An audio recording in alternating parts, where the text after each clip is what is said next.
Teve um determinado momento do campeonato que a gente não sabia onde é que o Fortaleza ia brigar.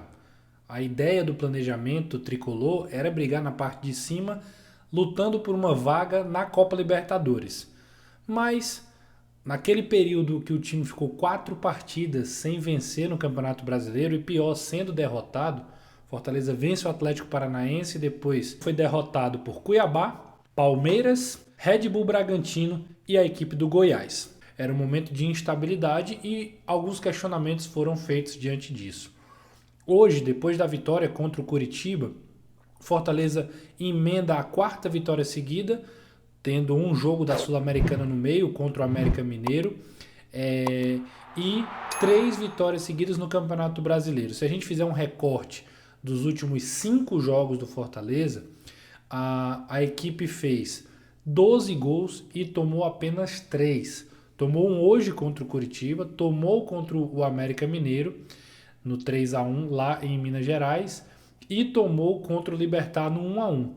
Então, das 3 vitórias que o time engrena no Campeonato Brasileiro, é um 4-0 no Santos, 1-0 no Internacional e hoje 3-1 no Curitiba.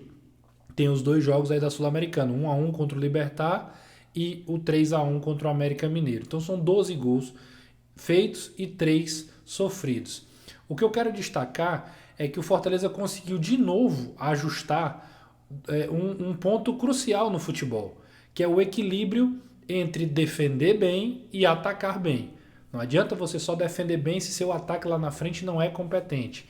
E da mesma forma, não adianta você ter um ataque muito ofensivo, com várias nuances, se lá atrás a sangria realmente está aberta, né? E o que é que acontece? Fortaleza primeiro resolve a situação defensiva.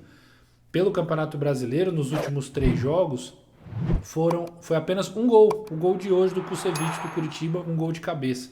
O Robson teve a oportunidade de fazer um de pênalti e acabou perdendo. Não tomou contra o Santos, não tomou contra o Internacional, mesmo sendo fora de casa. Tomou contra a equipe do América Mineiro, o gol do Mastriani, que é até uma bola enfiada do Felipe Azevedo e o Mastriani domina, o Tite meio que toma a decisão errada e o Mastriani consegue acertar o canto. Mas tirando isso, é um time que não sofre pressão. Pelo menos se a gente olhar os últimos adversários, com perfis diferentes, com propostas diferentes, mas um Fortaleza muito consistente. Contra o Inter, que sofreu mais, mas contra Santos, contra a equipe do América Mineiro, contra a equipe do Curitiba, foram jogos onde o Fortaleza não sofreu defensivamente. Hoje, mais uma vez, a gente viu isso. Um Fortaleza absolutamente superior, sem dar chance para a equipe do Coxa. Primeiro tempo, o João Ricardo, por exemplo, foi para o vestiário sem sujar o uniforme. Por outro lado, o Fortaleza ajustou um outro fator também importante, que era a parte ofensiva. O time fez 12 gols nos últimos jogos. Fez 4 contra o Santos, fez 3 contra o América Mineiro, 3 contra o Curitiba. Fez 1 contra o Libertad, fez 1 também contra o Internacional. Eu pego 5 jogos porque dá uma ideia mais completa, que não é um recorte de 1, 2 jogos. É a mudança de jogadores. Hoje o Vojvoda entrou com jogadores diferentes, né? Poupou o Pacheco, poupou o Tinga, também colocou o Tinga no banco, o Zé Wellison, veio com o Pedro Augusto, veio com o Escobar, né? O Lucero no lugar do Galhardo, o Lucero de novo sendo titular e o cara importante hoje, voltou a fazer gol, fez 1-0 de pênalti, inclusive ótimo aproveitamento de pênalti do Lucero. Faz um gol também, já ali numa bola brigada pelo Guilherme, ele faz o segundo gol. Gol de centroavante, gol de cara que está bem posicionado. O Marinho faz o terceiro, um gol de falta. O Fortaleza já tinha feito 3 gols no primeiro tempo lá em Minas Gerais. Fez 4 contra o Santos, podia ter feito mais. Poderia ter começado na frente contra o Internacional, ampliando o placar. Mas é um jogo mais atípico. Desses era talvez o jogo mais difícil. Contra o Libertad sofreu um pouco mais, porque desses 5 jogos talvez foi o que o Fortaleza foi mais dominado. Ainda assim conseguiu um resultado positivo. Então, aquele cenário caótico de 4 partidas, ele ficou para trás, foi um recorte importante para fazer algumas avaliações, algumas mudanças, e agora o pensamento é fortalecer o equilíbrio que foi alcançado.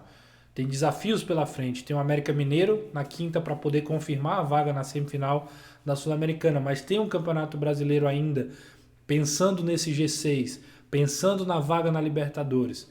Claro, se a gente for olhar com muito critério, sendo muito exigente, tem jogos aí contra times que estão na parte de baixo da tabela. Mas outros times estão se complicando contra eles. E segundo turno é um período do campeonato que os times de baixo também se recuperam. Então, Fortaleza faz aquilo que ele tem que fazer. Acho que o Vojvoda consegue administrar bem o elenco, consegue rodar as peças, preservar no momento que precisa preservar, acionar no momento que precisa acionar e vai dando passos. Então, a sangria foi estancada, o ataque voltou a fazer gols. Agora é tentar manter. Recuperou a confiança de alguns jogadores. O Guilherme, por exemplo, mais uma vez foi bem. Pedro Augusto, que tinha sido alvo de crítica também, foi bem. O Escobar, que no jogo contra o Goiás acabou sendo um dos alvos, que eu nem acho que ele jogou tão mal assim, mas hoje também já evoluiu. Então isso vai fortalecendo a ideia de que na hora que o Vojvoda precisar de jogadores desse elenco, ele vai ter à disposição. Ótimo sinal para o momento do Fortaleza. Um bom momento para ser vivido, para ser desfrutado. O jogo no PV, quinta no Castelão, torcida presente, torcida lotando o estádio, com a perspectiva de acontecer uma evolução nessa reta final de temporada. Esse o resumo do contexto do Fortaleza, muito mais do que o jogo.